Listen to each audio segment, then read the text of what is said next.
¿qué tal? ¿Cómo les va?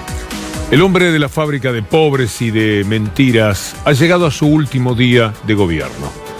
Ha hecho demasiado daño. No solamente él, sino quienes lo apañaron, han conseguido blindar todo el trabajo que realizó este hombre que hizo la transferencia más increíble de los pobres a los ricos de la renta que los argentinos se merecen.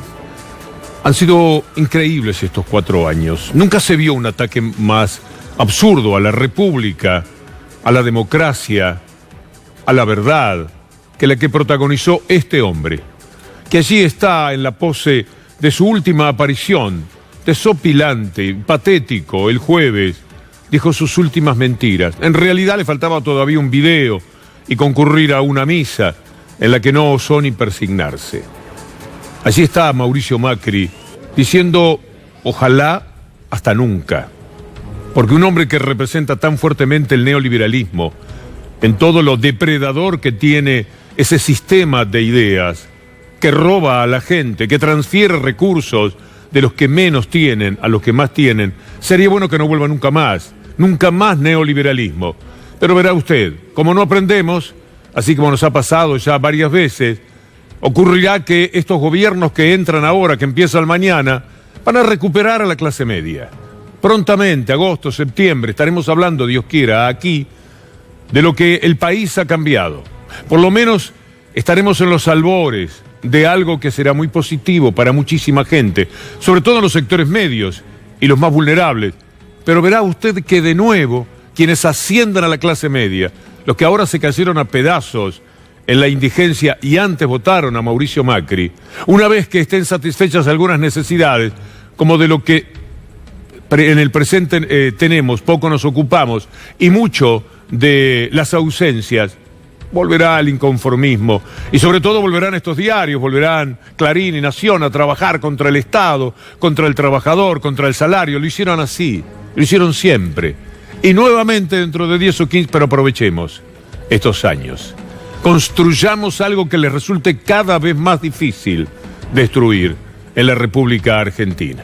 Se va Mauricio Macri, pero no se van Clarín y Nación, que desde mañana, no, desde ayer, desde hace un mes, 2 meses, desde las PASO, desde antes, siguieron mintiendo como toda la vida, estigmatizando, persiguiendo, enloqueciendo al país, envenenándolo. La plaza a la que nos vamos a referir del sábado es una plena demostración del ciudadano que construyeron, de lo que fabricaron en la cabeza de muchísima gente. Pero como decíamos, este hombre, fabricante de mentiras, se despidió el jueves con un discurso que no tiene ni pies ni cabeza. Circularon memes de Macri que estaba con un chaleco de fuerza mientras seguía repitiendo lo que ahora vamos a empezar a escuchar. Por ejemplo, que en el 2015 estábamos peor de lo que estamos ahora, en el 2019. Si usted no vio el discurso, si se privó de eso que es tan complicado cuando Macri empieza a mentir, vale la pena reiterárselo. De que estábamos peor en el 2015 y que eso impidió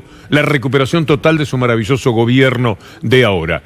En cada uno de los temas vamos a mostrar 2 o 3 perlas, píldoras, que en algunos casos ustedes conocen de nuestras columnas. Por ejemplo esto, la Argentina hasta el 2015 duplicó, en el 2012, después mejoró todavía, su clase media en la última década, dicho por un informe del Banco Mundial. Punto. No hay nada más que discutir. Ahora comparémoslo con este título del final de Macri, 2015 versus 2019, y veamos qué es lo que ha sucedido en el 2015, la fábrica de pobres de Mauricio Macri. Ahí está, 18.300.000 pobres creados por Macri en su tercera parte. Más de 6, casi 7 millones tienen que ver con Macri. Una cosa increíble de los medios de comunicación es que esos 18.300.000 son la verdad, no los 16 millones que pretenden Clarín y algunos otros medios. ¿Sabe lo que hicieron para que fueran menos pobres? Son capaces de mentir cualquier cosa. Esta es una mentira que deja afuera a 2.300.000 personas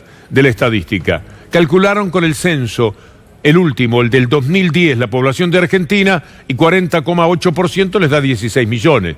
Somos 45 millones los que vivimos ahora en la Argentina. Apriete Google y ponga población de la Argentina en 2019. Ahí le va a decir que aprieta el botón y le va a salir la población que tiene hoy día la Argentina. Pero claro, en 45 millones, lo que hay de pobres son 18.300.000 pobres, con los cuales tenemos que decir que Macri, restando de lo que había en el 2015, creó por su cuenta casi 7 millones de pobres. Pero vamos a dar una rotunda desmentida, si hace falta todavía, a lo dicho por Macri en su desopilante discurso del día jueves. En la película Tierra Arrasada hay un momento en el que Darío Grandinetti lee, Grandinetti tendría que ser Darío, como un grande de la escena. En este caso, la voz en off lee lo que la Argentina decía, el gobierno de Macri, en el 2016, hablando del país. Ahora bien, ¿cómo se puede mentir así? No hay manera de hacerlo si no se tiene la protección de medios que no se están riendo de esto, sino que en el peor de los casos lo ocultan, lo dejan de lado, no lo comentan, no dicen cómo Macri se atreve a ser tan falaz ante la opinión pública y a través de una cadena nacional que también en sí misma era una mentira, porque él dijo que nunca iba a tener cadena nacional. Pero sigamos, porque son muchas las cosas que dijo y las que hay que refutar. Él habla de Macri en su destino, ahora inmediato, como el buen opositor. Escuchémoslo. Y voy a demostrar desde la semana que viene que también se puede hacer oposición de una manera distinta. Macri fue un opositor atroz, mentiroso, por supuesto, como siempre, pero también muy, muy dañino. Creció sobre Cromañón, 11 y el suicidio de Nisman, que él, con el patrocinio de Patricia Bullrich, convirtió en un asesinato. Todo eso fue aprovechado para llegar al lugar del que por suerte ahora se está yendo, al sitio al que increíblemente llegó en su vida. Hay una buena descripción de Macri como opositor de Daniel Greenbank, una figura muy conocida que cuenta una pequeña anécdota valiosa para entender qué será Macri como opositor si le dan la oportunidad. Pero a Macri no le importaba que Greenbank estuviera allí por una cuestión de altruismo. No, a Macri le importaba la ventaja que iba a sacar para conseguir acceder a ser jefe de gobierno. Era todo lo que tenía en la cabeza. Brevemente, algo que decía el propio Macri sobre Ibarra. Ha sido todo tan absurdo en el discurso que queremos avanzar en algunos de los temas con rapidez, porque si no, no van a entrar todas las mentiras de las que nosotros seleccionamos. Habló de infraestructura, se anima a hablar de infraestructura. Ya está muy claro para todo el mundo que habló de 7.000 kilómetros de rutas, eran 400 y cosas por el estilo. Y después se va sabiendo que ni siquiera era eso. Se anima a hablar de infraestructura un hombre que por las elecciones precipitó la desgracia de Ezeiza, obligando a que con rapidez trataran de terminar obras que a él le servían para inaugurarlas, como inauguró todo lo que inauguró antes de las elecciones, y era toda una gran mentira porque nada estaba terminado. Escuchémoslo. Nuevamente, un mentiroso serial. Pero habló también de los jubilados, tuvo el tupé y de la asignación universal por hijo. Y dijo esto, dicho por Macri. Los niveles de informalidad laboral también han aumentado, y en este contexto, medidas como la asignación universal por hijo o las jubilaciones han sido fuertemente deterioradas en términos de su poder adquisitivo. Por un lado, afectado por la reformula en el cálculo para su actualización, donde se están actualizando por debajo del proceso inflacionario. Por otro lado, porque se ha sumado una modalidad mucho más discrecional, que es a través de los bonus extras, y por única vez donde nadie termina de comprender bien cuál es el monto específico que le corresponde cuando estos serán derechos.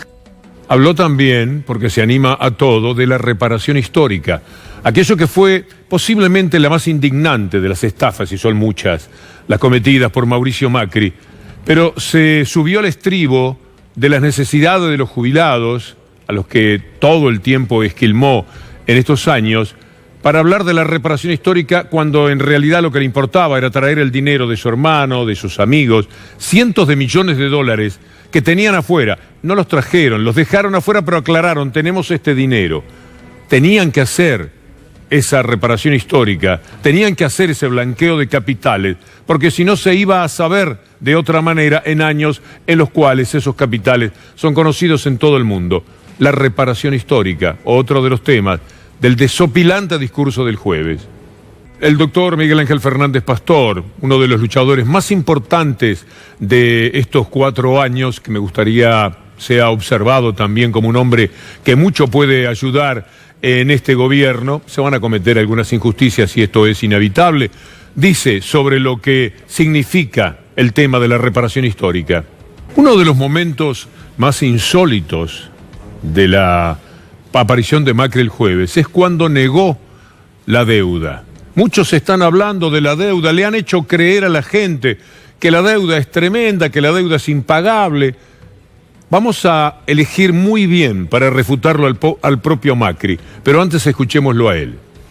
Se ha hablado mucho en estos años sobre el crecimiento de la deuda pública y de cómo es un problema para el próximo gobierno. Quiero explicar las dos cosas.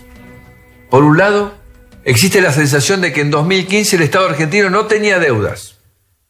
Esto no es cierto. A ver de qué manera refutamos a Macri. No, me parece que alguien interesante al que vamos a apelar se llama Duhovne, que fue su ministro, hablando de esa deuda que Macri dice les hicieron creer que la deuda era tremenda. No, dice él, de ninguna manera, el país no estaba... Bueno, que lo diga Duhovne.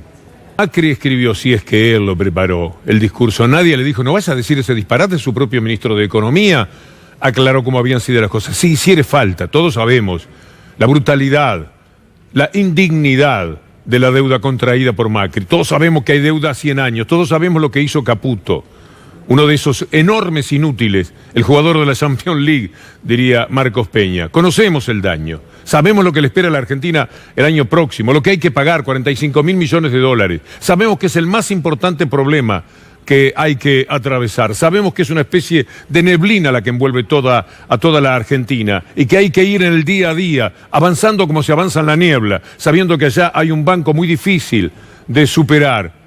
Y hay que llegar a eso. Bueno, habrá que llegar a ver cómo se soluciona la deuda. Pero miren ustedes lo que también dijo Macri. Vamos a compartir con ustedes algunos de los títulos que este tema ha tenido en la Argentina y en el mundo. Brevemente, porque queremos avanzar sobre cada uno de los puntos para nosotros trascendentes sobre los que mintió una vez más, y quizás la última, por lo menos como presidente, Mauricio Macri. Los economistas elogiaban las tasas obtenidas en la emisión de bonos y preveían un dólar más bajo. Podemos tener otro título, porque también estaba la victoria enorme de la Argentina en la Organización de las Naciones Unidas. Allí ganó por 136 votos a 6. En los 6 estaban Estados Unidos, Israel, por supuesto, Canadá, Japón, Alemania, Inglaterra, si mal no recuerdo. 136 países. Y eso no es para nada estar fuera del mundo. Estaban de acuerdo con la Argentina, que Kicillof lo celebraba de esta manera.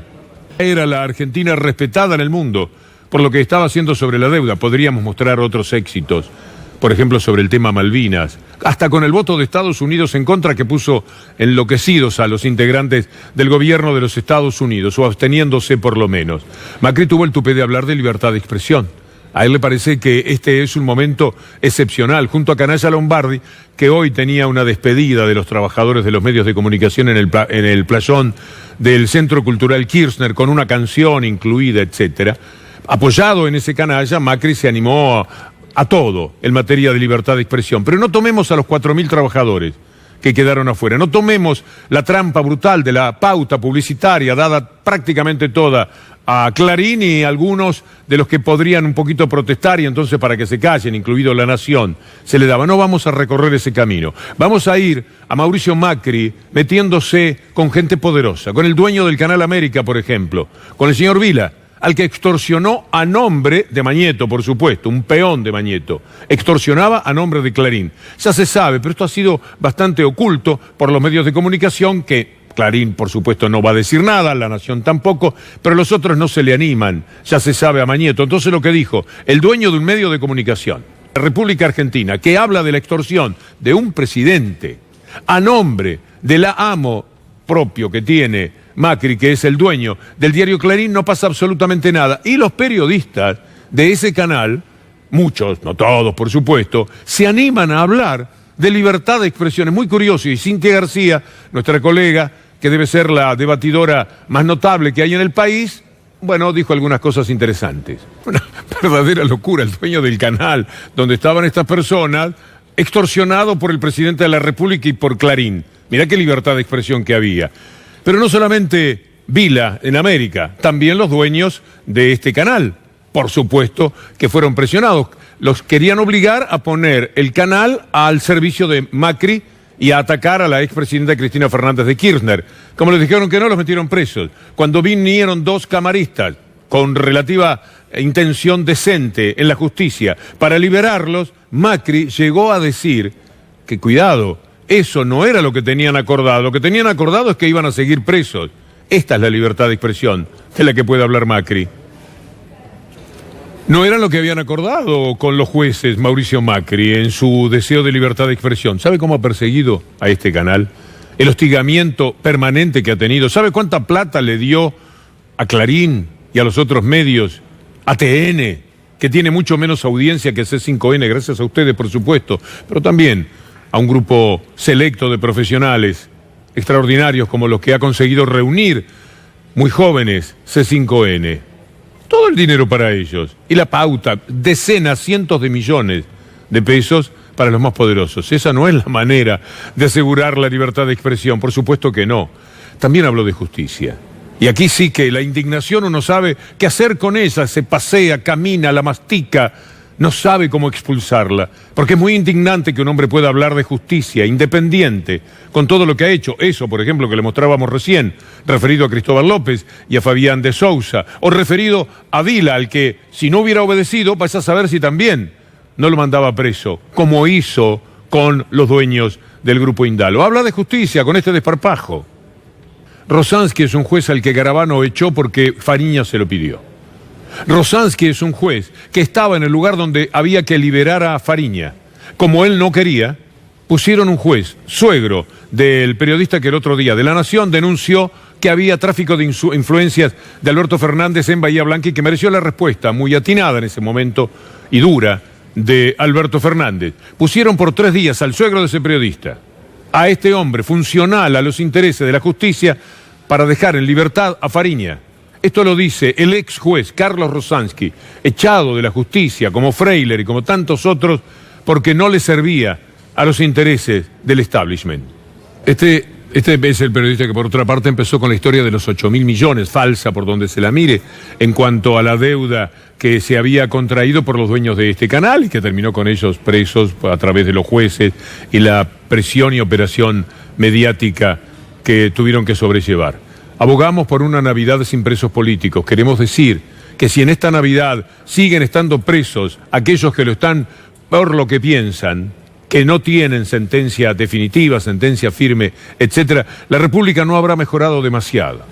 Ya se consiguió, y aquí está la información, primer caso del país, el TOF de Santa Rosa excarceló a condenado con preventiva. Podemos poner el desarrollo de la información. El tribunal concedió hoy la primera excarcelación de un condenado con prisión preventiva en el país, desde la reciente publicación en el Boletín Oficial de los nuevos artículos del Código Procesal Penal que limitan la aplicación de la prisión preventiva.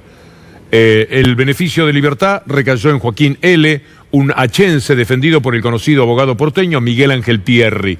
Se trata de un antecedente jurisprudencial inédito en La Pampa. Ahora, aquellos que además están presos, prisioneros de este régimen de Macri y los medios mafiosos de comunicación, van a seguir presos la noche del 24 de diciembre. Me prometo no levantar la copa. Me saludaré de la manera que pueda, pero no tengo derecho en libertad a levantar la copa si siguen estando los presos políticos que la Argentina tiene hoy día, porque son presos políticos de verdad. Los pusieron Mañeto con Clarín, Macri con su gobierno perverso y traicionero de la propia república y de la propia democracia. De Milagro Sala en adelante, no puedo dar los más de 20 nombres que hay.